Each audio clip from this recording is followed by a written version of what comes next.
नमस्कार। आज हम एक ऐसे सवाल की गहराई में उतर रहे हैं जो हजारों भारतीय परिवारों के दरवाजे पर कभी भी दस्तक दे सकता है। सवाल यह है कि क्या एक वसीयत यानी किसी की अंतिम इच्छा परिवार के प्रति उसकी जिम्मेदारियों से बड़ी हो सकती है। हमारे पास सुप्रीम कोर्ट का एक बहुत ही दिलचस्प और हालिया फैसला है जो इसी उलझन को सुलझाता है। मामला है कंचना राय बनाम गीता शर्मा और इसका फैसला 13 जनवरी 2026 को आया। जरा सोचिए, एक परिवार का मुखिया अपनी सारी जायदाद एक बहू के नाम कर जाता है और अपने 2 बेटों को कुछ भी नहीं देता। अब उन बेटों में से एक की मौत हो जाती है, पीछे रह जाती है उसकी विधवा पत्नी। तो क्या जिस बहू को सारी संपत्ति मिली उसकी इस विधवा बहू के प्रति कोई जिम्मेदारी बनती है, या वसीयत पत्थर की लकीर है जो सारे नैतिक और कानूनी फर्ज खत्म कर देती है? और यही सवाल इस पूरी कानूनी लड़ाई की जड़ में था। आज की हमारी बातचीत का मकसद सिर्फ ये बताना नहीं है कि कौन जीता या कौन हारा। हम इस फैसले की परतों को खोलकर ये समझने की कोशिश करेंगे कि हमारा कानून परिवार को किस नज़र से देखता है। हम जानेंगे कि हिंदू दत्तक ग्रहण एवं भरण पोषण अधिनियम 1956 के तहत एक विधवा बहू को क्या हक मिले हैं और सुप्रीम कोर्ट ने कैसे एक वसीयत के ऊपर जिम्मेदारी को तरजीह दी। तो चलिए इस कहानी के किरदारों और उनकी उलझनों से शुरू करते हैं। ये मामला महेंद्र प्रसाद के परिवार का है। साल 2021 में उनकी मृत्यु हुई, लेकिन उससे बहुत पहले 2011 में उन्होंने एक रजिस्टर्ड वसीयत तैयार करवाई थी जिसने इस पूरे विवाद की नींव रखी। बिल्कुल, इस कहानी के किरदारों को समझना बहुत जरूरी है क्योंकि रिश्ते ही इस केस का आधार है। सबसे पहले महेंद्र प्रसाद यानी परिवार के मुखिया, फिर उनके 2 बेटे देवेंद्र राय और रंजीत शर्मा, दोनों की ही अब मृत्यु हो चुकी है। कहानी में 2 बहुएं हैं, एक देवेंद्र राय की पत्नी कंचना राय जिन्हें वसीयत से सारी संपत्ति मिली, और दूसरी रंजीत शर्मा की विधवा गीता शर्मा जिन्हें वसीयत से कुछ नहीं मिला और उन्होंने ही गुजारे भत्ते के लिए केस दायर किया। अच्छा, तो एक बहू को सब कुछ मिला और दूसरी को कुछ नहीं, और वसीयत करने वाले ससुर ने अपने बेटे रंजीत को भी जायदाद से बेदखल कर दिया था। ये तो शुरुआत से एक भावनात्मक और काफी जटिल मामला लग रहा है। मतलब वसीयत में सिर्फ पैसों का बंटवारा नहीं था, एक तरह का पारिवारिक बयान भी था। आपने सही पकड़ा। वसीयत अक्सर सिर्फ कानूनी दस्तावेज नहीं होती, वो रिश्तों का आईना भी होती है। महेंद्र प्रसाद ने अपने 2 बेटों रंजीत शर्मा और राजीव शर्मा को अपनी संपत्ति से पूरी तरह बाहर कर दिया। सारी जायदाद उन्होंने अपनी बहू कंचना राय और उसके बेटों के नाम कर दी। इसके अलावा एक और किरदार हैं, उमा देवी, जो महेंद्र प्रसाद की साथी होने का दावा कर रही थी और वो भी कंचना राय के साथ खड़ी थी। तो एक तरफ वसीयत के लाभार्थी हैं कंचना राय और उमा देवी, और दूसरी तरफ है गीता शर्मा जिन्हें सिस्टम से बाहर कर दिया गया। तो विवाद की असली चिंगारी कब और कैसे भड़की? विवाद तब गहराया जब 2023 में रंजीत शर्मा की मृत्यु हो गई। अब उनकी पत्नी गीता शर्मा अकेली रह गई। उनके पास आय का कोई साधन नहीं था। उन्होंने अपने ससुर महेंद्र प्रसाद की उस संपत्ति से गुजारे भत्ते का दावा किया जो अब कंचना राय के पास थी। उनका तर्क सीधा था कि भले ही मेरे पति को वसीयत से कुछ नहीं मिला, लेकिन इस परिवार की बहू होने के नाते मेरा इस परिवार की संपत्ति पर गुजारे का हक तो बनता है। और यहीं से अदालती लड़ाई का लंबा सफर शुरू हुआ। गीता शर्मा सबसे पहले गईं फैमिली कोर्ट। हाँ, फैमिली कोर्ट। वहां क्या हुआ? फैमिली कोर्ट में उन्हें कह सकते हैं निराशा हाथ लगी। कोर्ट ने उनकी याचिका एक टेक्निकल आधार पर खारिज कर दी। कोर्ट का कहना था कि हिंदू कानून के तहत एक विधवा बहू अपने ससुर से गुजारे भत्ते की मांग तब कर सकती है जब उसके पति की मृत्यु हो चुकी हो। लेकिन जिस समय ससुर महेंद्र प्रसाद की मृत्यु हुई उस समय गीता के पति रणजीत शर्मा जिंदा थे। इसलिए उस वक्त गीता सीधे तौर पर अपने ससुर पर आश्रित नहीं मानी जा सकती। अरे, ये तो बड़ा अजीब तर्क है। मतलब जिस पल ससुर की मौत हुई उस वक्त की स्थिति को देखकर फैसला सुना दिया गया, भविष्य को नजरअंदाज करते हुए। ये तो किसी के लिए भी एक बड़ा झटका हो सकता है। यही टेक्निकल पॉइंट्स बड़े मामलों को उलझा देते हैं। ये एक तरह से लेटर ऑफ द लॉ बनाम स्पिरिट ऑफ द लॉ की लड़ाई थी। यानी कानून में जो लिखा है सिर्फ उसे देखना या उसके पीछे की भावना को समझना। लेकिन गीता शर्मा ने हार नहीं मानी। उन्होंने फैमिली कोर्ट के इस फैसले को हाई कोर्ट में चुनौती दी। और हाई कोर्ट का नजरिया क्या था? क्या उन्होंने भी इसी तकनीकी बिंदु को सही माना? नहीं, हाईकोर्ट ने मामले को बिल्कुल अलग नजरिए से देखा। उन्होंने फैमिली कोर्ट के आदेश को पलट दिया। हाईकोर्ट ने कहा कि गीता शर्मा की याचिका सुनने लायक है। उनका मानना था कि सिर्फ इसलिए कि ससुर की मृत्यु के समय पति जीवित था, एक विधवा बहू के भविष्य में पैदा होने वाले अधिकार को खत्म नहीं किया जा सकता। हाईकोर्ट ने फैमिली कोर्ट को निर्देश दिया कि वो मामले के गुण दोष पर विचार करे और तय करे कि गीता शर्मा को कितना गुजारा भत्ता मिलना चाहिए। वाह! तो हाईकोर्ट ने उस तकनीकी दीवार को गिरा दिया और मामले की असलियत पर ध्यान देने को कहा। ये तो गीता शर्मा के लिए एक बड़ी जीत रही होगी। लेकिन जाहिर है, कहानी यहाँ खत्म नहीं हुई। कंचना राय, जिन्हें सारी संपत्ति मिली थी, वो चुप तो नहीं बैठी होंगी। बिल्कुल नहीं। हाईकोर्ट के इस फैसले से असंतुष्ट होकर कंचना राय और उमा देवी मामले को देश की सबसे बड़ी अदालत सुप्रीम कोर्ट ले गई। उनकी दलील बहुत सीधी और स्पष्ट थी। उनका कहना था कि महेंद्र प्रसाद अपनी संपत्ति के मालिक थे। उन्होंने अपनी मर्जी से एक वसीयत बनाई और हमें अपनी जायदाद दी। गीता शर्मा का इस संपत्ति पर कोई हक नहीं बनता क्योंकि वसीयत में उनका कोई जिक्र नहीं है। उनका तर्क था कि वसीयत की पवित्रता सबसे ऊपर है। यहीं पर आकर मामला उस बुनियादी सवाल पर टिक जाता है जिससे हमने शुरुआत की थी। एक व्यक्ति की अपनी संपत्ति पर मर्जी का हक बनाम एक परिवार के सदस्य के देखभाल का अधिकार। ये तो बड़ा टकराव है। एक तरफ व्यक्तिगत स्वतंत्रता है तो दूसरी तरफ सामाजिक जिम्मेदारी। सुप्रीम कोर्ट ने इस गुत्थी को कैसे सुलझाया? सुप्रीम कोर्ट ने इस मामले को समझने के लिए हिंदू दत्तक ग्रहण एवं भरण पोषण अधिनियम 1956 की गहराई में जाने का फैसला किया। अदालत ने कहा कि हमें सिर्फ वसीयत को नहीं बल्कि उस कानून को भी देखना होगा जो परिवार के सदस्यों, खासकर आश्रितों के अधिकारों की रक्षा के लिए बनाया गया है। हाँ, क्योंकि ये सिर्फ संपत्ति का मामला नहीं था, ये अधिकारों और कर्तव्यों का भी मामला था। तो इस कानून की कौन सी धाराओं पर कोर्ट ने सबसे ज्यादा ध्यान दिया? कोर्ट ने मुख्य रूप से 3 धाराओं पर अपना विश्लेषण केंद्रित किया। पहली थी धारा 19।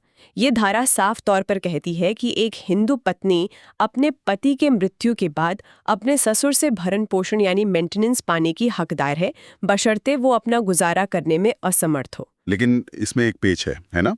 जहां तक मुझे पता है, धारा 19 के तहत ये जिम्मेदारी ससुर के जिंदा रहने तक ही होती है। तो महेंद्र प्रसाद की मृत्यु के बाद इस धारा का क्या मतलब रह गया? आपने बिल्कुल सही सवाल उठाया और यही कंचना राय के वकील की भी एक दलील थी। उनका कहना था कि ससुर की मौत के साथ ही धारा 19 के तहत उनकी जिम्मेदारी भी खत्म हो गई है। लेकिन सुप्रीम कोर्ट ने कहा कि कहानी यही खत्म नहीं होती। यहीं पर इस कानून की 2 और धाराएं, धारा 21 और धारा 22 तस्वीर में आती हैं और पूरे मामले का रुख बदल देती हैं। अच्छा, तो ये धारा 21 और 22 क्या हैं? इन्होंने कैसे इस केस को एक नई दिशा दी? धारा 21 आश्रितों यानी डिपेंडेंट्स की परिभाषा तय करती है।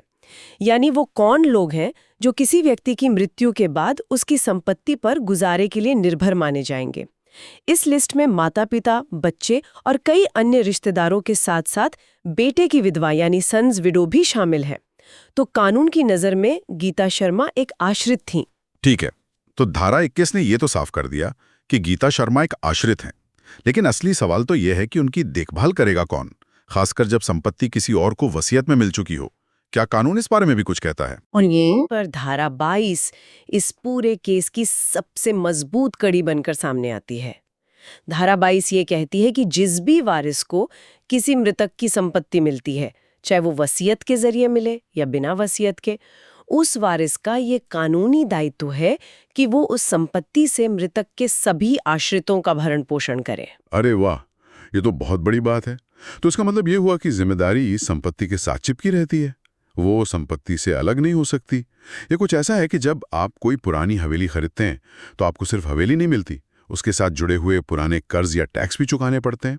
संपत्ति और जिम्मेदारी ये एक पैकेज डील है। क्या बेहतरीन एनालॉग है।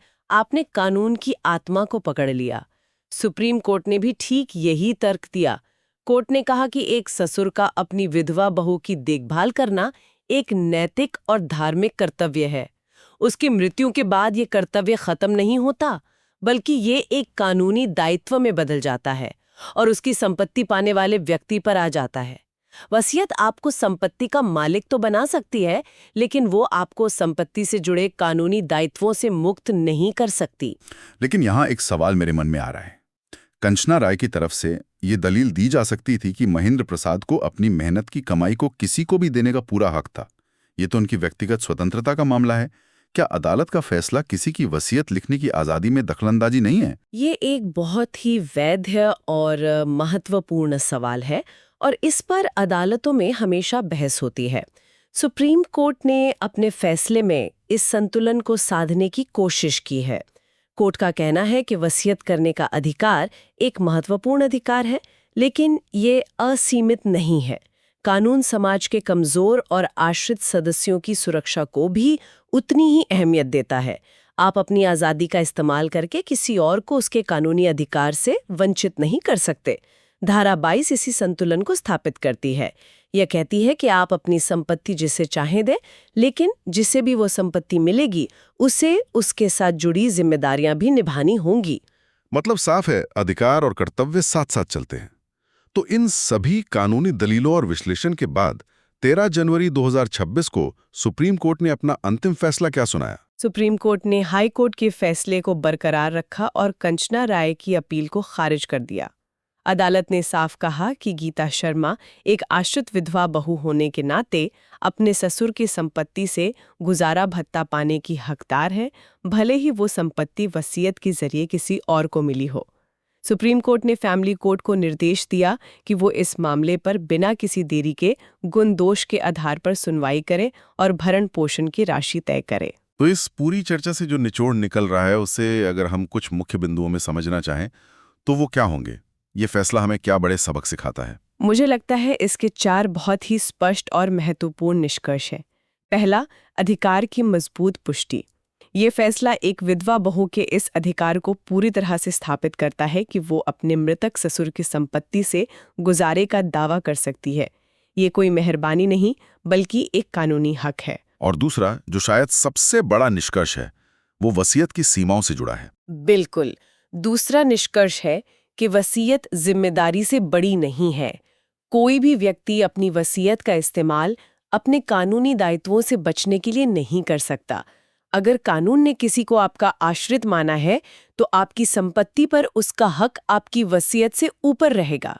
और तीसरा बिंदु कानूनी आधार को लेकर होगा कि ये अधिकार आता कहाँ से है। जी, तीसरा निष्कर्ष है मजबूत कानूनी आधार। ये अधिकार सिर्फ किसी नैतिक धारणा पर नहीं, बल्कि हिंदू दत्तक ग्रहण एवं भरण पोषण अधिनियम 1956 की धारा 21 और 22 के ठोस प्रावधानों पर आधारित है।